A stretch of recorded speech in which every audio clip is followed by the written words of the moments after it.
तर या होत्या आतापर्यंतच्या महत्त्वाच्या हेडलाईन्स आणि बुलेटिनच्या सुरुवातीला बातमी मराठा आरक्षणाच्या संदर्भातली आहे। मराठा आरक्षणाला स्थगिती मिळाल्याच्या नंतर मराठा नेत्यांकडून आता बैठकांचं सत्र सुरू झालेलं आहे। आज मुख्यमंत्र्यांची बैठक खासदार संभाजीराजे छत्रपती यांनी घेतली आणि त्या बैठकीच्या नंतर आर्थिक निकषावर आरक्षणाची अट रद्द करा अशा प्रकारची मागणी सुद्धा केल्या गेल्याचं कळतंय। संभाजीराजेंनी मुख्यमंत्र्यांकडे आपली भूमिका मांडलेली आहे।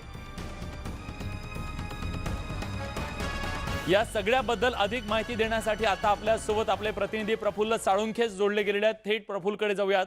प्रफुल्ल, आता मराठा आंदोलकांकडून नेमक्या काय मागण्या करण्यात आलेल्या आहेत? संभाजीराजेंची जी बैठक झाली त्या बैठकीत नेमकं काय मागणी करण्यात आली आहे?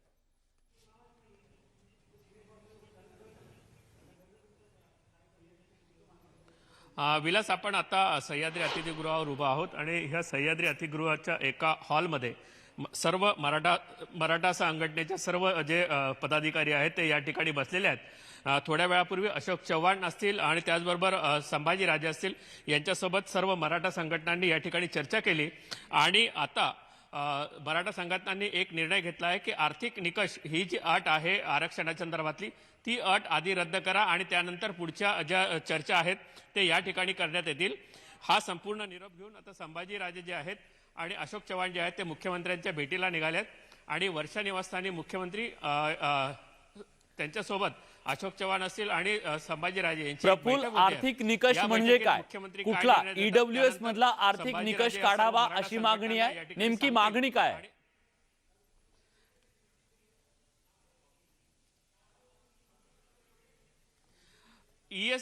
आर्थिक आणि सामाजिक मागासलेल्यापणावरचा जो आर्थिक निकष आहे त्या आर्थिक निकषाचा मुद्दा जो आहे तो बाजूला करावा आणि सामाजिक मागासलेल्याच्या मुद्द्यांवर या ठिकाणी आरक्षण दिलं जावं आणि इतर जो ओबीसी समाजाची जी भूमिका आहे, कारण 50% वर जर या ठिकाणी आरक्षण जात नसेल तर आम्हाला आरक्षणाचं रिस्ट्रक्चरिंग देखील या ठिकाणी करता येईल का, हा देखील मुद्दा जो आहे तो चर्चेला या ठिकाणी येऊ आलेला आपल्याला पाहायला मिळतो आहे। धन्यवाद प्रफुल्ल, तुम्ही दिलेल्या सगळ्या सविस्तर माहितीबद्दल। एका बाजूला मराठा आंदोलक आक्रमक झालेले आहेत तर दुसऱ्या बाजूला आता ओबीसी नेते सुद्धा एकवटलेले आहेत। राज्यातल्या अडगळीत पडलेल्या 52% ओबीसी समाजाला न्याय मिळावा या मागणीसाठी आता ओबीसी सुद्धा आक्रमक झालेले आहेत। एका बाजूला ओबीसी नेते हे वडेट्टीवार यांच्या निवासस्थानी एकत्र आले, त्यांनी त्याच्याबद्दल मंथन केलं। राज्यातले जे ओबीसी नेते आहेत ते वडेट्टीवार यांच्या नेतृत्वाखाली एकत्र आलेले दिसले। दुसऱ्या बाजूला प्रकाश शेंडगे यांनी 8 ऑक्टोबरला ओबीसी बचाव आरक्षण आंदोलनाचा इशारा दिलेला आहे, तर दुसऱ्या बाजूला मराठा नेत्यांची ओबीसी नेत्यांनी आज भेट घेतली, त्यामुळे ही भेट सुद्धा तितकीच महत्त्वाची आहे। राज्यात मराठा आंदोलन एका बाजूला पेटलेलं असताना दुसऱ्या बाजूला ओबीसी नेते सुद्धा अस्वस्थ आहेत आणि त्यामुळे त्यांच्या बाजूने सुद्धा आक्रमक भूमिका घेतलेली आपल्याला पाहायला मिळते। 30% हे ओबीसी साठी आणि भटक्या जमातीसाठी असेल, विजेंटी, धनगर, बंजारा, वडार ही ज्या काही जाती आहेत या जातीचं मिळून 27% आरक्षण आमचं होतं। तेवढं आरक्षण सर्व जिल्ह्यात 27% आरक्षण कायम ठेवलं गेलं पाहिजे। ओबीसीच्या हक्काचं आरक्षण त्याला कुठेही हात लागता कामा नये ही भूमिका आज चर्चेमध्ये होती।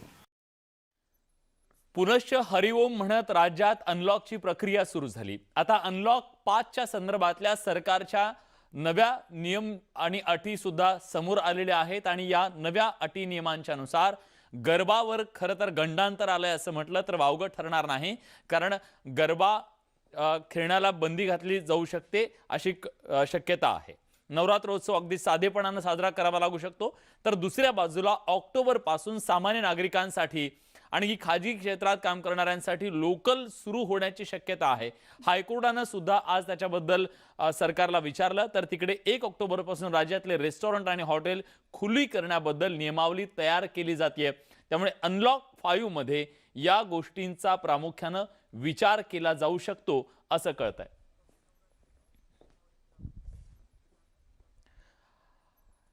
अनलॉक 5 मध्ये खरं तर नवरात्रीच्या उत्सवाबद्दल नेमक्या काय अटी असणार आहेत, काय नियमावली असणार आहे, आपण एक नजर टाकूयात। ग्राफिक्सच्या माध्यमातून आपण बघतोय सार्वजनिक उत्सव मूर्तीची उंची ही 4 फूट असावी असा नियम जो आहे तो घालून देण्यात येणार आलेला आहे। याआधी गणपतीच्या साठी सुद्धा हा नियम होता, घरगुती मूर्ती 2 फुटांपेक्षा कमी असावीत असा सुद्धा नियम घालून देण्यात आलाय। शिवाय गरबा आयोजनावर यंदा बंदी असणार आहे, त्यामुळे गरबा खेळता येणार नाही, त्याचं आयोजन करता येणार नाही। धार्मिक कार्यक्रमाच्या वेळी गर्दी टाळायला हवी, अत्यंत साधेपणानं हा उत्सव साजरा करण्यात यावा अशी सुद्धा विनंती करण्यात आलेली आहे आणि या नियमांचं काटेकोर पालन करणं सुद्धा गरजेचं आहे। सोशल डिस्टन्सिंगच्या नियमांचं पालन करणं गरजेचं आहे, कारण गणपतीचा उत्सव झाल्यानंतर आपल्याला कोरोनाच्या रुग्णसंख्येमध्ये वाढ झालेली पाहायला मिळाली। आता या उत्सवानंतर असं होऊ नये याच्यासाठी सरकारने आता ही नियमावली तयार केली आहे। आणि यानंतर महत्त्वाची बातमी येते ती म्हणजे लोकलच्या संदर्भातली। मुंबई उच्च न्यायालयानं आज सर्वसामान्य मुंबईकरांसाठी लोकल सुरू करण्याचा विचार राज्य सरकारनं करावा अशा प्रकारचे एक सूचना जी आहे ती राज्य सरकारला केलेली आहे। त्यामुळे मुंबईकरांसाठी लोकल खरंच सुरू होणार का हा प्रश्न सध्या निर्माण झालेला आहे। राज्य सरकारने मुंबई लोकल आणि सार्वजनिक वाहतूक व्यवस्थांमधून अत्यावश्यक सेवांव्यतिरिक्त अन्य सेवेतील कर्मचाऱ्यांना प्रवास करण्याची परवानगी देण्याचा विचार करावा असे निर्देश मुंबई उच्च न्यायालयाने दिले। राज्यात अनलॉकची प्रक्रिया सुरू झाल्यानंतर टप्प्याटप्प्याने अनेक गोष्टी सुरू झाल्यात। कंपनी आणि कार्यालयात सुद्धा उपस्थिती वाढवण्यास मुभा देण्यात आली आहे। या पार्श्वभूमीवर लोकल सुरू करण्याची मागणी राजकीय पक्ष, प्रवासी संघटना या सगळ्यांकडून केली जाते आणि त्याची दखल आता मुंबई उच्च न्यायालयाने घेतलेली आहे आणि त्या अनुषंगाने त्यांनी काही महत्त्वाचे निर्देश सुद्धा दिलेले आहेत।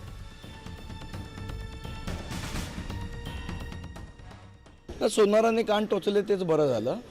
आम्ही सांगून सरकारच्या कानामध्ये मला असं वाटतं काय कापसाचे बोळे घातलेले का माहीत नाही, पण आता हायकोर्टाने कान टोचलेत तर मला असं वाटतं आता तरी सरकारने सुधारलं पाहिजे। शेवट जी आम्ही सांगत होतो की लोकांची उपासमारी होते, लोकांचे हाल होत आहेत, आज तीच गोष्ट हायकोर्टाने म्हटलेली आहे। आता सरकारने जे काय घरी बसून जबाबदाऱ्या सांभाळतात, माझं कुटुंब माझी जबाबदारी वगैरे, त्यांनी आता या सगळ्या लोकांची जबाबदारी घेऊन रेल्वे चालू केली पाहिजे। एका बाजूला हायकोर्टाचे हे निर्देश आलेले आहेत तर दुसऱ्या बाजूला मुंबई उपनगराचे पालकमंत्री आदित्य ठाकरे यांनी सुद्धा ऑक्टोबरमध्ये मुंबई लोकल सुरू होण्याची शक्यता वर्तवलेली आहे।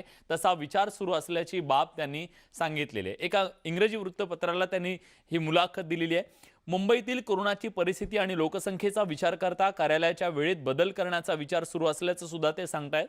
कार्यालयीन कामासाठी पूर्ण 24 तासांचा वापर करता येतो का याचाही विचार सुरू आहे, जेणेकरून ही गर्दी विभागली जाईल असंही आदित्य ठाकरेंनी सांगितलंय। कामाच्या वेळा बदलल्या तर ऑक्टोबर पासून सगळ्यांसाठी लोकल सुरू होऊ शकते आणि याबद्दल उद्योजकांशी संवाद सुरू असल्याचं आदित्य ठाकरे यांनी स्पष्ट केलंय। त्यामुळे मुंबईकरांना कदाचित ही गुड न्यूज मिळू शकते।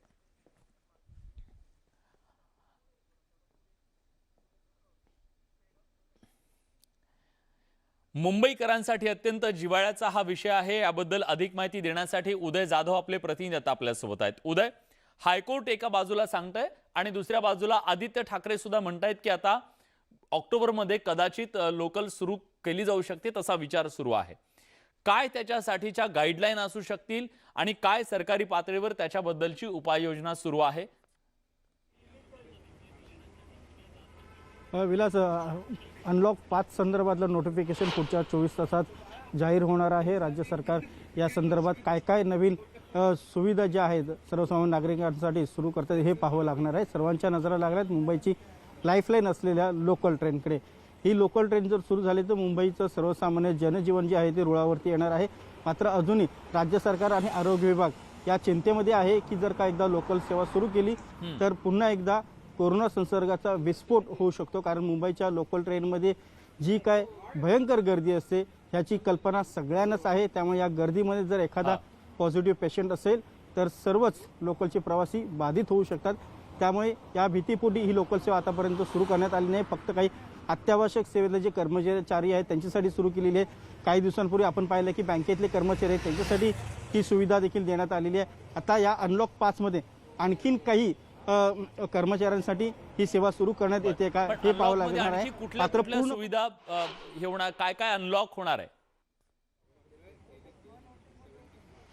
अनलॉक पासमध्ये लोकल सेवा किती टप्प्यांमध्ये सुरू करणार आहे या संदर्भातच आता थोड्या वेळापूर्वी शिवसेना प्रवक्ते सुनील प्रभू यांनी प्रतिक्रिया दिलेली आहे. त्यांनी सांगितलं की टप्प्याटप्प्याने आम्ही ही लोकल सेवा सुरू करणार आहोत, कारण एकाच वेळेला जर ही पूर्ण लोकल सेवा सुरू केली तर चिंता अजून वाढू शकते. त्यामुळे टप्प्याटप्प्याने ही लोकल सेवा सुरू करणार आहे. त्यामुळे उद्या अनलॉक 5 संदर्भात जे काही नोटिफिकेशन जाहीर होईल त्यामध्ये आणखीन कुठल्या कर्मचारी वर्गाला या लोकल सेवेचा लाभ घेता येणार आहे, त्यांना प्रवासाची मंजुरी मिळते हे पाहावं लागणार आहे. पुढच्या 24 तासात हे नोटिफिकेशन येणार आहे. नक्कीच. अनलॉक 5 मध्ये लोकल सेवा सर्वसामान्य नागरिकांसाठी प्रवासासाठी मोकळी करावी अशी मागणी सर्वत्र होते. मात्र राज्य सरकार त्याला किती बघूया प्रतिसाद की देतं हे या आता पाहू. अनलॉकच्या पुढच्या नियमावलीमध्ये काय काय अनलॉक होतं. धन्यवाद तुम्ही दिलेल्या सगळ्या सविस्तर माहितीबद्दल. यानंतरची बातमी आहे ती म्हणजे राज्याच्या राजकीय वर्तुळातून मध्यावधी निवडणुकांच्या बद्दल एक भाष्य केलं भाजपचे प्रदेशाध्यक्ष चंद्रकांत पाटील यांनी. पण आता सत्ताधारी पक्षांकडून मात्र मध्यावधीच्या शक्यतेबद्दल एक विधान करत त्यांनी ह्या सगळ्या शक्यता फेटाळून लावलेल्या आहेत. संजय राऊत आणि शरद पवार यांनी याबद्दलचं विधान केलेलं आहे. शिवसेना पुन्हा भाजपसोबत युती करणार का अशा चर्चेला सुद्धा उधाण आलं होतं. खरं तर देवेंद्र फडणवीस आणि संजय राऊत यांच्या भेटीच्या नंतर आणि यातच प्रदेशाध्यक्ष चंद्रकांत पाटील यांनी विधान केलं होतं मध्यावधी निवडणुकांबद्दल. पण आमचं सरकार 5 वर्ष पूर्ण करणार आहे. चंद्रकांत पाटील 11 कोटी जनतेची भावना बोलले. राज्यात मध्यावधी निवडणुका घ्यायच्याच असतील तर राजभवनात जाऊन सांगावं लागेल असा मिश्किल टोला सुद्धा संजय राऊत यांनी लगावलाय. खरं म्हणजे मध्यावधी निवडणुका लागतील की लागणार नाही, निवडणुका संदर्भात बोलण्याची जबाबदारी निवडणूक आयोगाची असते. पुढे पोटनिवडणुका आहेत, पुढे नाही. पण चंद्रकांत दादा पाटील यांच्यावर नवी जबाबदारी जर आली असेल निवडणूक आयोगाच्या माध्यमातून तर चांगलं आहे, स्वागत केलं पाहिजे त्यांचं. महाराष्ट्राचं सरकार हे 5 वर्ष ते बरोबर बोलले, सकारात्मक म्हणतो ते यासाठी उद्धव ठाकरे यांच्या नेतृत्वाखाली जे महाविकास आघाडीचं सरकार आहे ते पूर्ण 5 वर्षाचा कालावधी पूर्ण करणं संपूर्ण. संजय राऊतनी घेतलेल्या सगळ्या मुलाखती या अनएडिटेड आणि अनकटच असतात, हे सगळ्यांना माहिती. मी स्वतः पत्रकारितेचे नियम धर्म पाळणारा माणूस आहे. अभिव्यक्ती स्वातंत्र्य, ज्याला तुम्ही freedom of press and freedom of expression म्हणता, त्याच्यासाठी लढणारा माणूस आहे. मी कधी कुणाच्या तोंडामध्ये वाकडं तिकडं घालत नाही आणि कोणी बोलला असेल तर कापत नाही. विरोधी पक्षनेते देवेंद्र फडणवीस आणि खासदार संजय राऊत यांची जी भेट झाली त्या भेटीचा राजकीय अर्थ काढला जाऊ नये अशा प्रकारचं वक्तव्य राष्ट्रवादी काँग्रेसचे अध्यक्ष शरद पवार यांनी केलेलं आहे. पंढरपूरमध्ये ते बोलत होते. खरं तर त्यांनी चंद्रकांत पाटील यांचा सुद्धा समाचार यावेळी घेतलेला आहे आणि त्याचबरोबर सुशांतच्या सीबीआय चौकशीने नेमकं काय साधलं असा सवाल सुद्धा शरद पवार यांनी उपस्थित केला. राऊतांनी पहिली मुलाखत माझी घेतली. माझी मुलाखत घेतल्याच्या नंतर त्यांनी त्या मुलाखतीत सांगितलं की यानंतर मी उद्धव ठाकरेंची मुलाखत घेणार आहे आणि भाजपच्या नेत्यांची मुलाखत घेणार आहे. वृत्तपत्राला वेगवेगळ्या पक्षाच्या नेत्यांची मुलाखत त्याच्या संपादकांनी किंवा पत्रकारांनी घेतली तर लगेच त्याच्या पक्षाचे होतात असं नव्हे आणि त्यामुळं याच्यात अधिक काही भाष्य करण्याचं काही कारण नाही. यानंतर बातमी मराठवाड्यातल्या शेतकऱ्यांच्या संदर्भातली आहे. कारण मराठवाड्यातलं जे पावसाचं अरिष्ट आहे ते काही केल्या हटायचं नाव घेत नाहीये. शेतकऱ्यांचं प्रचंड नुकसान या पावसानं होतंय आणि याची विदारक दृश्य खरं तर समोर येत आहेत. आता या सगळ्या परिस्थितीचा आढावा राज्याचे मुख्यमंत्री घेणार आहेत असं सुद्धा कळतंय. खरं तर मराठवाड्यातल्या गोदे काठेवरच्या अनेक किंवा गोदेच्या ज्या उपनद्या आहेत या सगळ्या नदी काठाच्या गावांना आणि तिथल्या शेतीला प्रचंड नुकसान सहन करावं लागलेलं आहे. अतिवृष्टी झाली आहे त्यामुळे अनेक भागांमध्ये पाणी सुद्धा साचलं आणि पिकांचं मोठं नुकसान झालेलं आहे. आता या सगळ्या परिस्थितीचा आढावा राज्याचे मुख्यमंत्री उद्धव ठाकरे घेणार आहेत. त्यामुळे उद्धव ठाकरे या सगळ्यांना नेमकी किती मदत जाहीर करतात हे पाहणं सुद्धा तितकंच महत्त्वाचं आहे.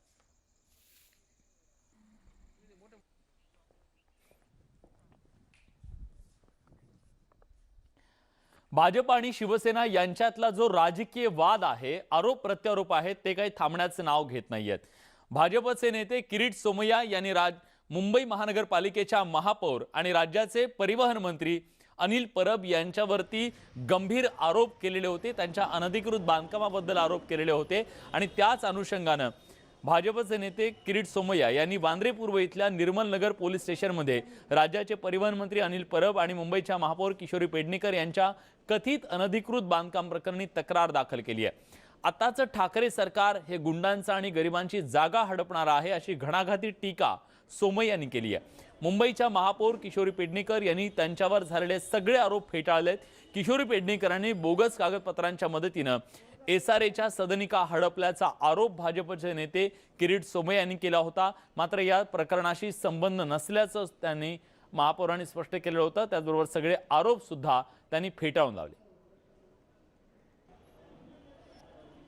गेली 1 महिने मी मुंबईचा महापौर किशोरीताई पेडणेकर, त्यांचा परिवार, त्यांच्या परिवाराची कंपनी यांचे घोटाळे सगळ्या लोकांना ब्रीफ केलं, पुरावे दिले. तशाच पद्धतीने ठाकरे सरकारचे मंत्री अनिल परब यांनी म्हाडाची जागा बळकावली, त्याच्यावर बांधकाम केलं. म्हाडाने आदेश दिल्यानंतरही आणि त्याच्यामुळे आता आम्ही क्रिमिनल आणि लीगल कारवाईची सुरुवात केली आहे. माननीय देवेंद्र फडणवीसजी यांच्याशी माझी चर्चा झालेली आहे. चंद्रकांत पाटील, भारतीय जनता पार्टी हा विषय लॉजिकल कन्क्लुजनपर्यंत घेऊन जाणार आहे. ज्या पद्धतीने एक प्रथम नागरिक, एक महिला म्हणून माझं जे काही काम आहे त्या कामाला कुठेतरी खोड घालण्यासाठी ह्या जे काही उद्योग त्यांनी चालवले, तर त्यांनी आपल्याला सर्वांना म्हणजे विनंती आहे की अशा बेताल माणसाला कुठेतरी चाप बसला पाहिजे आणि दरवेळेला लोकशाहीचा आधार घेऊन अशा पद्धतीने धिंगाणे घालायचे आणि कहीं पे निगाहे कहीं पे निशाणा करायचे आणि मग दाखवायचं की जर मी हे करू शकतो तर तुम्हाला ते करू शकतो. तर मला वाटतं त्यांच्या वृत्तीला काही सवय झाली आहे आणि म्हणून मी सर्वांना हात जोडून सांगते की माझा याच्याशी 1000% काही संबंध नाही आणि जर आहे तर त्यांनी सिद्ध करावा. लॉकडाऊनच्या काळात अडकून पडलेल्या अनेक गरिबांना त्यांच्या घरापर्यंत पोहोचवण्याचं काम अभिनेता सोनू सूदनं केलं. त्याचबरोबर अनेक जे अडचणीत सापडलेले लोक आहेत त्यांना आर्थिक मदत करण्याचं काम सुद्धा सोनू सूदनं केलं. या सगळ्या कामाची दखल आता आंतरराष्ट्रीय पातळीवर घेण्यात आलेली आहे. UN या सगळ्या कामाची दखल घेत त्यांना एक पुरस्कार सुद्धा जाहीर केलेला आहे. त्यामुळे सोनू सूदच्या या कामाची संयुक्त राष्ट्राकडून दखल घेणं ही मोठी बाब आहे. संयुक्त राष्ट्र विकास कार्यक्रमाकडून प्रतिष्ठित अशा SDGs स्पेशल ह्युमॅनिटेरियन ॲक्शन पुरस्कारानं आता सोनू सूदला सन्मानित करण्यात आलं. हा पुरस्कार त्याला एका खास कार्यक्रमात देण्यात आला. सोनू सूद आता प्रियंका चोप्रा, डेव्हिड बॅकहम, लिओनार्दो काप्रियो आणि इतर सगळ्या बड्या कलाकारांच्या यादीमध्ये पंक्तीमध्ये जाऊन बसलाय. या पुरस्काराबद्दल सोनूनं संयुक्त राष्ट्राचे आभार मानले.